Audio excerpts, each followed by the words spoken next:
राम राम तो सब कहें, भगवान भगवान। वो आदि राम सबसे पहले वाला परमात्मा सदा वाला भगवान कौन है कोई नहीं जानता, कोई बिरला जाने। अब मैं तुझे जो कथा सुनाने जा रहा हूं इसको कहते हैं बुद्धिमान सुनेगा तो इस ज्ञान को सीने से लगाएगा, कमाल हो गया, कति कलम तोड़ रखी है ज्ञान के, सही बात बता दी। और मूर्ख सुनेगा तो उसका समझ में नहीं आने गया, झूठ बोला बकवाद करे।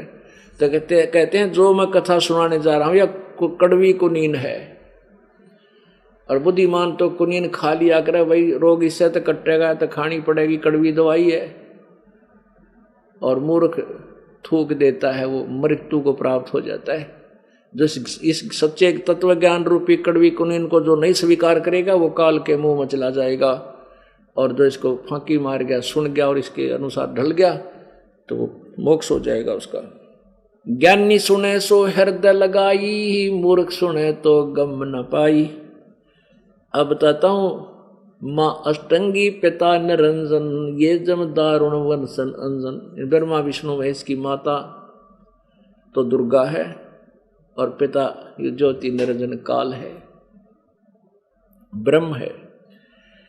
पहले कीन निरंजन राई, पीछे से माया उपजाई। माया रूप देख अति शोभा, देव निरंजन तन मन लोभा। कामदेव धर्मराय सताए, देवी को तुरंत खाए। पेट से देवी करी पुकारा, हे साहेब मेरा करो उबारा। टेर सुनी तब हम ता आए, अष्टंगी के बंध छुड़वाए। सतलोक में कीना दुराचारी, काल निरंजन दीनानकारी। माया समेत दिया भगाई, 16 शंख कोस दूरी पर आई। अष्टंगी और काल अब दोई, मंद कर्म से गए बिगोई। धर्मराय को हिकमत कीना, नखरेखा से भग कर लेना। धर्मराय कीन्या भोग विलासा, माया को रही तब आशा। अब कहते हैं इस काल ज्योति निरंजन और दुर्गा ने पति पत्नी व्यवहार किया, जिससे यह गर्भ धारण हुआ, इसको आशा हुई। 3 पुत्र अष्टंगी जाए, ब्रह्मा विष्णु शिव नाम धराए। ओए होए। अब पुण्यात्माओं, ये ज्ञान कबीर भगवान जी ने, परमेश्वर जी ने 600 साल पहले बताया था कि ब्रह्मा विष्णु महेश नासवान हैं, इनकी जन्म मृत्यु होती है, और ये दुर्गा इनकी माता है, और ये ज्योति निरंजन ब्रह्म ये इनका पिता है। लेकिन इन अनाड़ी अज्ञानी ऋषियों ऋषियों ने संस्कृत बोल कर ट्या करनिया ने उस परमात्मा के सत्य ज्ञान को ऊपर नहीं आन दिया। और ये कहते थे वो तो अनपढ़ है, अशिक्षित है, वो अक्षर ज्ञान नहीं जानता। कबीर क्या जाने वेदों के गूढ़ रहस्य को, क्या जाने पुराणों के विषय में। तो उस आज से 600 वर्ष पहले जो समाज अशिक्षित था, उन्होंने उन अज्ञानी, उन ब्राह्मणों के, गुरुओं के, महर्षियों के इस ज्ञान, इस बात को स्वीकार कर लिया कि भी सचमुच कबीर साहब तो अनपढ़ हैं, ये क्या जानते होंगे वेद और गीता के बारे में। संस्कृत में संस्कृत के ब्राह्मण पढ़ सके थे, और वह बीमारी ईबता ही पड़ गई। अब परमात्मा ने 600 साल पहले वो बात कही जो सिंपल लैंग्वेज में कबीर वाणी में, वो सच्चिदानंद घन की वाणी है, ये 5वां वेद है, जिसके विषय में गीता जी अध्याय नंबर 4 के श्लोक 32 में कहा है कि मैंने जो अभी तक तेरे को नाना प्रकार की साधनाएं बताई हैं, कुछ ऐसे करता कोई ऐसे करता है, लेकिन उस सच्चिदानंद घन ब्रह्म की वाणी में, मुख्य वाणी में, उनके द्वारा उच्चारित ज्ञान में बहुत विस्तार से वो तत्व ज्ञान बताया है। फिर 34वें अध्याय के 34वें श्लोक में कहा कि उस तत्व ज्ञान को किसी तत्वदर्शी संतों के पास जाकर समझ, वह तुझे परमेश्वर के बारे में वो तत्व ज्ञान बताएंगे। तो पुण्यात्माओं, उन अनाड़ी व्यक्तियों ने, उन नकली गुरुओं, ऋषियों, महर्षियों ने परमेश्वर के उस ज्ञान को दबा रखा था। आज परमात्मा ने वो दया करी इस दास के ऊपर, अपनी प्यारी आत्माओं तक ये अमृत ज्ञान पहुंचाने की हिम्मत दी, और वो खुद ही सब व्यवस्था करें। ये नकली अब भी चाव है कि अब देखो हमारे साथ के जुल्म किया इन दुष्टों ने, क्यों किया? क्योंकि जनता और प्रजा को, राजा को, सबको भ्रमित कर दिया कि रामपाल गुंडा है, बदमाश है। न्योना बताया थारी शायद से तुम्हारे ज्ञान, तुम्हारे को नंगा कर दिया सज्ञान को, वो ना बताया जनता को इन्होंने। लेकिन सत्य को दबाया नहीं जा सकता। सत्य को मिटाया नहीं जा सकता, जितना दबाते उतनी वेग से ऊपर आती है। अब देखना पूरे विश्व में परमात्मा का ये ज्ञान फैलेगा। बोलो सतगुरुदेव। परमपिता परमात्मा कबीर देव जी स्वयं ही यहाँ आकर के हमें अपने यथार्थ ज्ञान से परिचित करवाते हैं। और काल भगवान ने पूरे मानव समाज को अपने नकली संतों महंतों के द्वारा, नकली महर्षियों के द्वारा पूरा अज्ञान भर रखा होता है। उस समय परमेश्वर आते हैं, अपना यो तत्व ज्ञान रूपी सूर्य उदय करते हैं। परमेश्वर कबीर देव जी का ये तत्व ज्ञान का जब सूर्य उदय हो जाएगा, उसमें जो ज्ञान हमने गीता जी और वेदों का आज बहुत अच्छा लगता है, बुरा नहीं है, लेकिन ये कंप्लीट नहीं है, ये पूर्ण नहीं है, ये हमारे लिए सफिशिएंट नहीं है, पर्याप्त नहीं है, क्योंकि इससे पूर्ण मोक्ष नहीं हो सकता। गीता और वेदों वर्णित विधि से हमारे पाप कर्म नहीं कट सकते। जैसा कर्म है वैसा ही भोगना पड़ता है, ऐसा विधान है इस स्तर की भक्ति का, इतना ही नियम है। और पूर्ण मोक्ष नहीं हो सकता, जन्म मृत्यु का यो रोग दीर्घ नहीं कट सकता।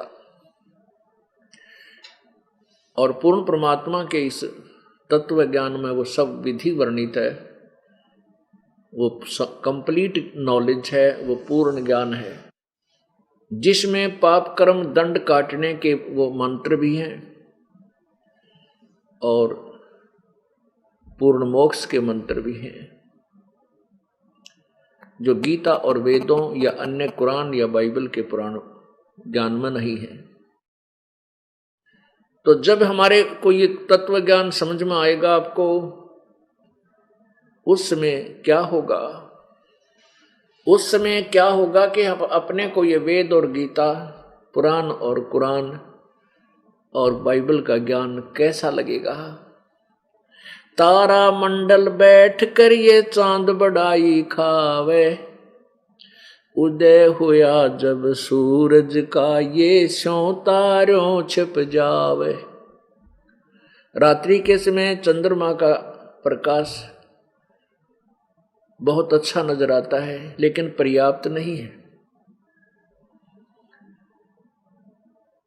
और जब सूर्य उदय होता है तो चंद्रमा का अस्तित्व कहीं देखने से भी दिखाई नहीं देता। और सूर्य उदय होने के उपरांत चंद्रमा की रोशनी की हमें आवश्यकता भी नहीं है। वो तो मजबूरी होती है कि उसमें सूर्य नहीं होता।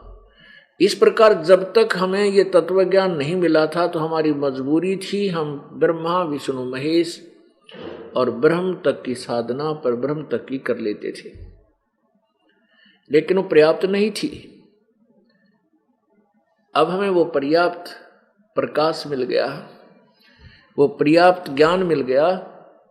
अब भी हम पार नहीं होंगे, साधना नहीं करेंगे, फिर परमात्मा को उल्हाना नहीं रहा। आप स्वयं जिम्मेवार होगे जो काल के जाल में अब भी रह गए।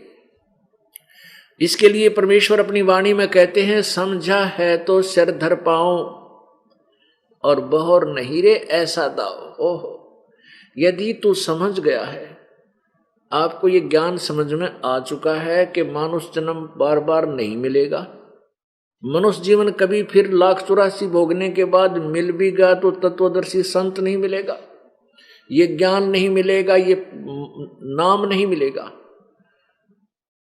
तो अब इस दृष्टिकोण से आप भक्ति करो, दिन रात एक कर दो। भक्ति, सिमरन, सेवा, दान, धर्म, ज्यादा से ज्यादा समय निकालो। पुण्यात्माओं, आप विश्वास रखना, जिसमें आप परमात्मा से जुड़ जाओगे, कबीर भगवान तय आपके वो काम ठीक होंगे आप स्वप्न में भी नहीं सोच सकते। अब तो आपको लगता है कि 3 दिन कैसे जाएंगे, महीने में कैसे आएंगे, पुण्यात्मा विचार करना थोड़ा सा, परिवार का एक सदस्य बीमार हो जाता है और किसी हॉस्पिटल में दूर देश में एडमिट कराना पड़ जाता है। अब उसमें धन भी व्यय हो रहा है, पैसा भी लग रहा है, मानसिक परेशानी भी बढ़ रही है, पता नहीं क्या होगा, कैसी रिपोर्ट आएगी, और काम भी छूट गया, कार्य भी छूट गया, घर के ताला लगाना पड़ जाता है, पैसा नहीं है तो कर्जा करके भी ला करके इलाज करवाना पड़ता है। पुण्यात्माओं, परमेश्वर कबीर जी के चरणों में आने के बाद आपको ये प्रॉब्लम नहीं आएगी। आपका जो लाख रुपए में रोग ठीक होना हो, और होना हो या ना भी हो, रोग की कोई गारंटी ना होती, या परमात्मा कबीर जी के चरणों में आपको फ्री में वो सुख मिलेगा। तो ऐसे हमने विचार लगाना पड़ेगा, ऐसे हम अपने विचारों को सेट करके फिर हम सत्संग में आएंगे। लाखों रुपये लगने थे, काम छूट जाना था, कार्य बंद हो जाना था, परमात्मा की कृपा से वो आप स्वस्थ हो गए। तो फिर यहां फिर भी नहीं आओगे। यहां बुलाने का उद्देश्य हमारा क्या है कि यहां बुला करके आपका यो मोतियाबिंद का ऑपरेशन करना है। जिन संतों को, ऋषियों को, महर्षियों को हम कंप्लीट नॉलेज युक्त मानते थे, संपूर्ण ज्ञान युक्त मानते थे, वो बिल्कुल अज्ञानी थे। उनके पास कोई ज्ञान नहीं था, ना वेदों का, ना गीता जी का, ना पुराणों का। तो उनको मोतियाबिंद था। मोतियाबिंद कैसा होता है? जैसे कल आपको दिखा था, आगे भी रह कर दिखाते रहेंगे कि इन ऋषि महर्षियों को वेदों का ज्ञान नहीं था। श्रीमद् देवी भागवत गीता प्रेस गोरखपुर से प्रकाशित 6वां स्कंद, उसमें लिखा है 414 पृष्ठ पे कि सतयुग में ब्राह्मण वेदों के पूर्ण विद्वान होते थे और वो दुर्गा की पूजा करते थे। अरे तेरा भला हो, यो वेदों में कहीं भी दुर्गा की पूजा का नामो निशान नहीं है। यजुर्वेद अध्याय नंबर 40 के श्लोक नंबर 15 में ब्रह्म साधना का प्रमाण है। वेदों में ब्रह्म साधना, ब्रह्म तक की साधना का तो विवरण है, लेकिन पूर्ण परमात्मा की जानकारी भी रह कर है, अत्यधिक है। यजुर्वेद अध्याय नंबर 40 के श्लोक 15 में लिखा है कि वायु अनिलम अमृतम इदम भस्मांतम शरीरम ओम कर्तु समर किल्वे समर और कर्तुम समर। ओम नाम का जाप काम करते करते सिमरण कर, विशेष कसक के साथ यानी श्रद्धा के साथ सिमरण कर, और मनुष्य जीवन का मूल कर्तव्य जानकर ओम नाम का सिमरण कर। ये तो ब्रह्म तक की साधना है। इससे क्या होगा कि जब तू अंत समय में तेरा शरीर नष्ट होगा, खत्म होगा, भस्म होगा, उस समय तू ओम नाम की कमाई भक्ति से जो तुझे रिजल्ट मिलना है, इसका परिणाम मिलना है, जो गति होनी है, तो तब वो तुझे उतना अमृतव मिल जाएगा, ब्रह्मलोक की प्राप्ति हो जाएगी। यजुर्वेद अध्याय नंबर 40 के श्लोक नंबर 17 में स्पष्ट किया है कि वो परमात्मा पूर्ण ब्रह्म तो मोक्ष है, वो पूर्ण परमात्मा तो ऊपर प्रोक्ष है, गुप्त है। और वेद ज्ञान दाता ब्रह्म कह रहा है कि मैं ब्रह्म हूं, मेरा आकाश में ब्रह्म लोक है और मेरा ओम नाम ऐसा जानो। अब देखिएगा, थोड़ी सी झलक दिखाएंगे। अब यहां हमने इस तत्व ज्ञान को रह कर समझना पड़ेगा और इन पवित्र सदग्रंथों का दर्शन रह कर करेंगे, तब हमारे अज्ञान की लेयर उतरेगी, जो परत चढ़ेगी ना अज्ञान की। तो ये रेग मार लगाया जा रहा आपका ये सदग्रंथों को दिखा दिखा के, और ये रेग मार लगा के, और फिर ये तत्व ज्ञान रूपी पेंट आपके ऊपर परमानेंटली हो जाएगा, पूर्ण रूप से हो जाएगा। ये देखिएगा पवित्र यजुर्वेद, ये है महर्षि दानंद सरस्वती जो आर्य समाज प्रवर्तक है, उनके द्वारा इसका अनुवाद किया है। महर्षि दानंद वेदों का राइटर नहीं है, केवल अनुवाद करता है। प्रकाशक है सर्वदेशी कार्य प्रतिनिधि सभा, 2/5 महर्षि सिद्धांत भवन, रामलीला मैदान, नई दिल्ली।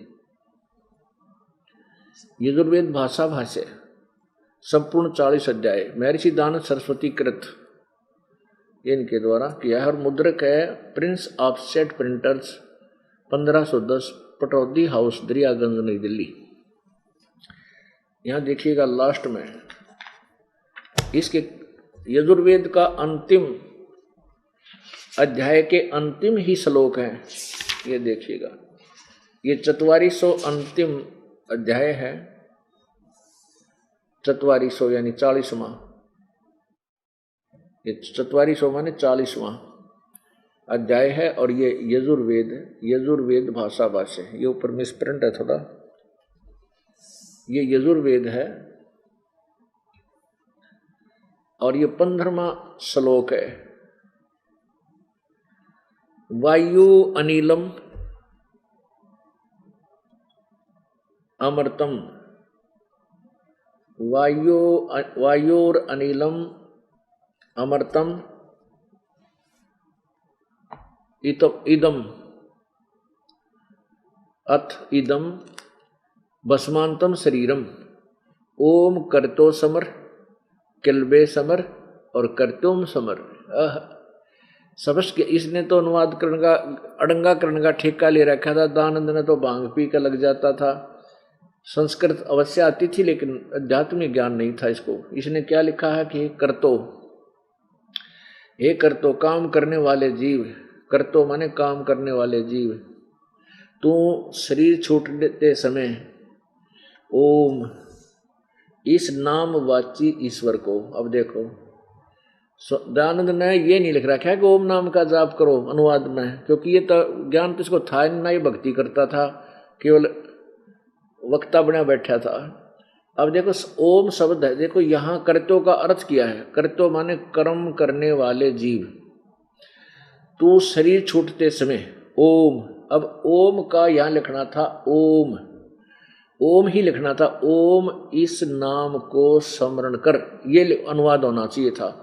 स्वामी जी ने क्या कर दिया कि तो शरीर छूटते समय तक इस ओम तो ब्रैकेट में है, इसका अनुवाद चाहिए था इस नाम वाची ईश्वर को, नोट ओम का स्मरण नहीं, इस जिसका ओम नाम है ना, ओम नाम वो ब्रह्म का है तो उसका स्मरण कर, ओम का नहीं, जो जिसका ओम नाम है उसको स्मरण कर।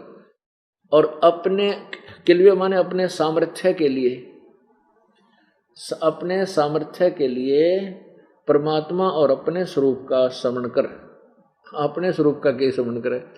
और कर्तव्य माने अपने किए का स्मरण कर।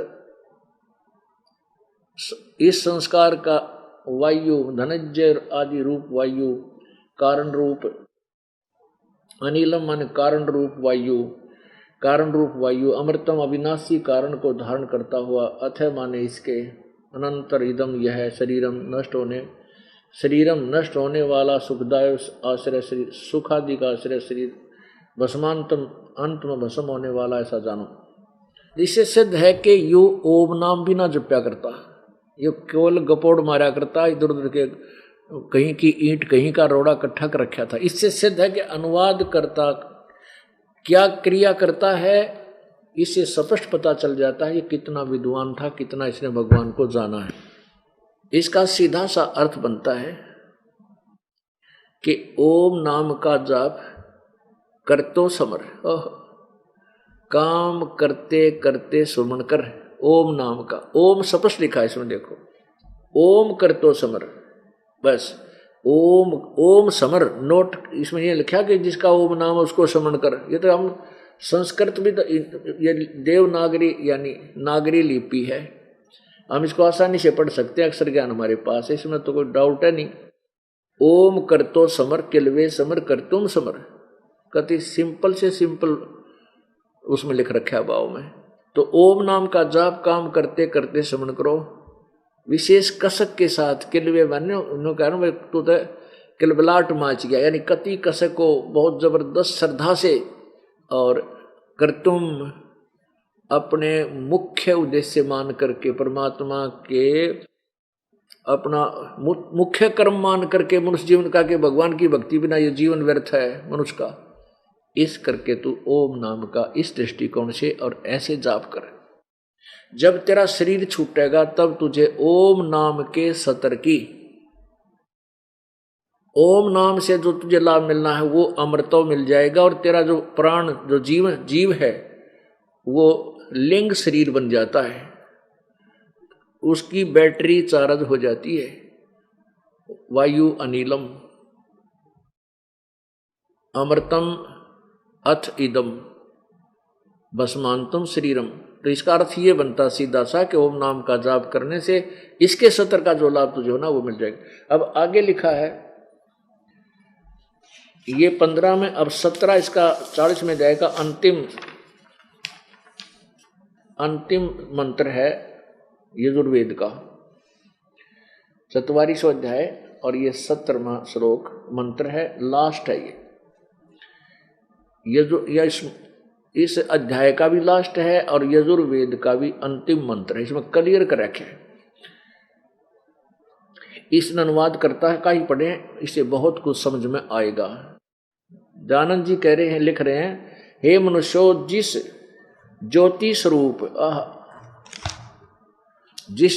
स्वरूप पात रक्षक मुझ से अविनाशी यथार्थ कारण के आच्छादित मुख के तुल उत्तम अंग का प्रकाश किया जाता है। अब ये कहता गीता ज्ञान दाता जो ब्रह्म है वो ना वेद ज्ञान दाता ब्रह्म कह रहा है कि मैं अब तुम्हें वो उत्तम अंग विशेष मुख माने मुख्य भगवान का, इन्हें लिखा मुख्य के तुल उत्तम अंग का प्रकाश किया जाता है। जो वह कहते हैं बताता हूं, जो वह प्राण व सूर्य मंडल में पूर्ण परमात्मा है, वह प्रोक्ष रूप वो तो गुप्त है, और अहम मैं खम आकाश के तुल्य व्यापक ब्रह्म सबके गुण कर्म और स्वरूप करके अधिक हूँ। ओम सबका रक्षक जो मैं ओम ऐसा नाम जानो। ले इसमें भी ओम शब्द है। हिरमेन पात्रेण सत्यम अभितम मुखम ये असौ आदित्य पुरुष सो असौ अहम ओम खम ब्रह्म। खम का अर्थ होता है आकाश और स्वर्ग, तो और ब्रह्म ये खुद है, वेद ज्ञान बोल रहा है, ये ब्रह्म कह रहा है कि वो पूर्ण परमात्मा तो सतलोक में है, वो गुप्त है, उसको नहीं देख पा रहे, और मैं स्वर्ग में हूं, मेरा यो ओम नाम है। ये लिखता है कि जो वह प्राण व सूर्य मंडल में पूर्ण परमात्मा है वह प्रोक्ष रूप वो तो गुप्त है, और अहम माने मैं, ये ब्रह्म कहता मैं ब्रह्म, अहम ब्रह्म, ये ब्रह्म आना चाहिए, मैं ब्रह्म आकाश यानी खंभ माने स्वर्ग में ब्रह्मलोक में हूं और मेरा ओम नाम है। अंडरस्टूड, कति क्लियर शब्द है, यो क्लियर अर्थ है इसका। लेकिन इस नडंगा कर रखा था ज्ञान किसने थाय निदानंद ने, तो कति यो तो ये भगवान इस जैसा तो मैंने जिंदगी में कोई इतने उच्च पद पर और ऐसा बेहुदा ज्ञान मैंने किसी संत और महर्षि का नहीं देखा। यदि मेरा कोई से जाति शत्रुता नहीं है, लेकिन ये दास एक आध्यात्मिक टीचर बना दिया भगवान ने, और ये भी आध्यात्मिक टीचर थे, गुरु थे। अब डॉक्टर की दवाई ने डॉक्टर बता सके है, मरीज ने क्या पता। तो ऐसे ही गुरु के ज्ञान को, आध्यात्मिक टीचर के ज्ञान को आध्यात्मिक टीचर ही बता सकता। और अब तो आप सारे, आपको ऐसा ज्ञान दे दिया है, सदग्रंथ आपके सामने दिखा रहा है ये दास, तो इसमें तो कंसेप्ट ही क्लियर हो जाता है। इसमें तो डाउट ही समाप्त हो जाता है कि पहले वाले कहीं गलत बोल रहे थे तो कहीं ये संत रामपाल भी गलत कह रहा हो। ये तो गुंजाइश नहीं छोड़ूंगा आपके पास के सामने,